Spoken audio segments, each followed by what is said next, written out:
दोस्तों चंद्रयान 3 अब चांद के ऑर्बिट में पहुंच चुका है और हमें हर दिन नए इमेज भी मिलने शुरू हो चुके हैं। अगर हम लेटेस्ट आंकड़ों को देखें तो ज्यादा दिन बाकी नहीं है जब चंद्रयान 3 चांद के दक्षिणी ध्रुव पर लैंड करने की ऐतिहासिक कोशिश करेगा।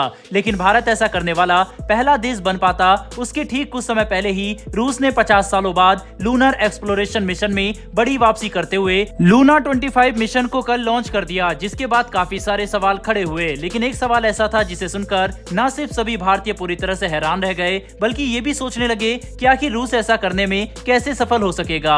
दोस्तों वह सवाल कुछ और नहीं बल्कि यह है कि क्या लूना 25 चंद्रयान 3 से पहले चांद के दक्षिणी ध्रुव पर लैंड कर सकता है या फिर नहीं। तो दोस्तों अगर हम एक सीधा जवाब जानने की कोशिश करें तो इस बात की संभावना काफी ज्यादा है कि लूना 25 चंद्रयान 3 से पहले चांद पर लैंडिंग कर ले। वहीं पर अगर आप इस वक्त इस मिशन की लैंडिंग डेट के बारे में गूगल पर सर्च करेंगे तो आपको 23 अगस्त 2023 की तारीख सामने दिखेगी।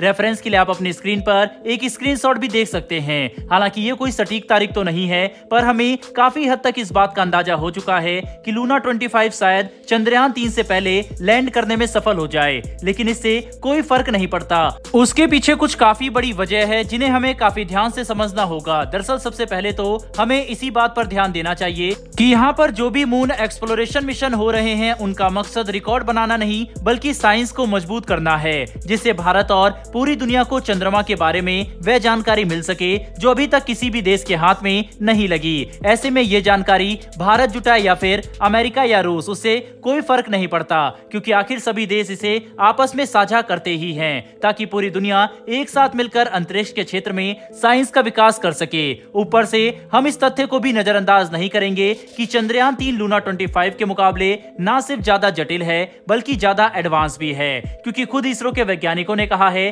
कि चंद्रयान 3 की सफलता दर 100% होगी, जबकि रूसी साइंटिस्ट ये मानकर चल रहे हैं कि उनका मिशन 50% सफलता दर के साथ काम कर रहा है।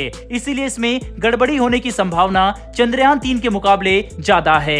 इतना ही नहीं बल्कि रूस लूनर एक्सप्लोरेशन के मामले में 50 साल बाद वापसी भी कर रहा है। इसीलिए इस 50 साल के पीरियड में रूस के जो भी वैज्ञानिक रिटायर हुए उनके पास लूनर एक्सप्लोरेशन मिशन के मामले में काफी जानकारी थी और अब वे इस मिशन में अपना योगदान नहीं दे पाएंगे। इसीलिए लूना 25 को लेकर रूस काफी समझदारी के साथ आगे बढ़ रहा है, जबकि चंद्रयान 3 को विकसित करने में इसरो ने चंद्रयान 2 और चंद्रयान 1 मिशन के पूरे एक्सपीरियंस और डाटा का इस्तेमाल किया। साथ ही हमारे वैज्ञानिक भी लगातार लूनर एक्सप्लोरेशन पर काम कर रहे हैं। इसीलिए हमारा मिशन न सिर्फ ज्यादा एडवांस है बल्कि इसकी सफलता दर भी ज्यादा है। आपको ये बात जानकर हैरानी होगी कि चंद्रयान 3 इतना एडवांस मिशन है कि इस पर बात करते हुए खुद इसरो प्रमुख ने इस बात की जानकारी दी थी कि अगर लैंडिंग के दौरान कोई भी तकनीकी खराबी आती है तो भी हम इसे सफलतापूर्वक लैंड कर लेंगे। इतना ही नहीं बल्कि अगर चंद्रयान 3 के लैंडर के सारे सेंसर और 2 इंजन भी नाकाम हो जाएं तो भी इसकी लैंडिंग पूरी तरह से सुरक्षित और सफल होगी, जो इस मिशन की सटीकता और हमारे वैज्ञानिकों की कुशलता को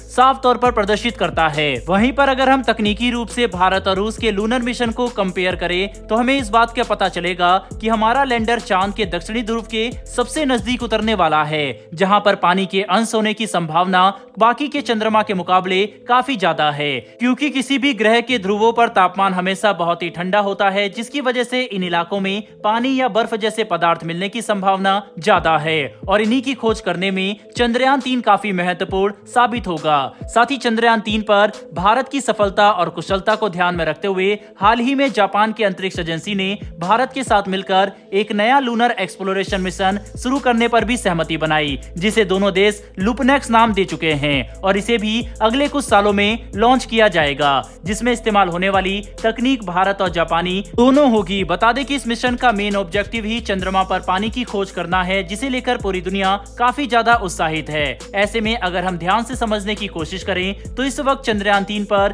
पूरी दुनिया की नजरें हैं, जिसे ग्लोबल मीडिया लगातार कवर कर रही है, क्योंकि हमारे इस अंतरिक्ष मिशन की सफलता लूनर साइंस में भारत के एक नए युग की शुरुआत को दर्शाएगा, जिसमें हम चंद्रमा पर पानी के साथ साथ कई महत्वपूर्ण खनिज पदार्थों की खोज कर सकते हैं, जो हमें आर्थिक तौर पर काफी ज्यादा मजबूत कर देंगे।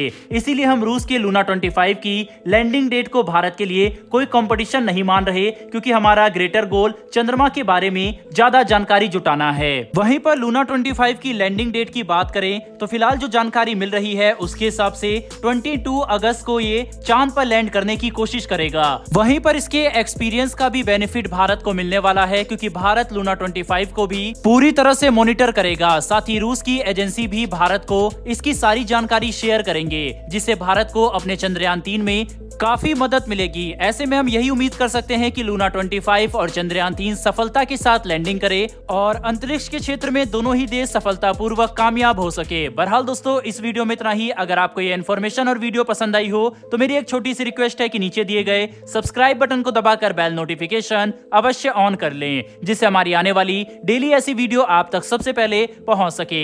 फिर मिलेंगे ऐसी एक नई वीडियो के साथ। धन्यवाद। जय हिंद।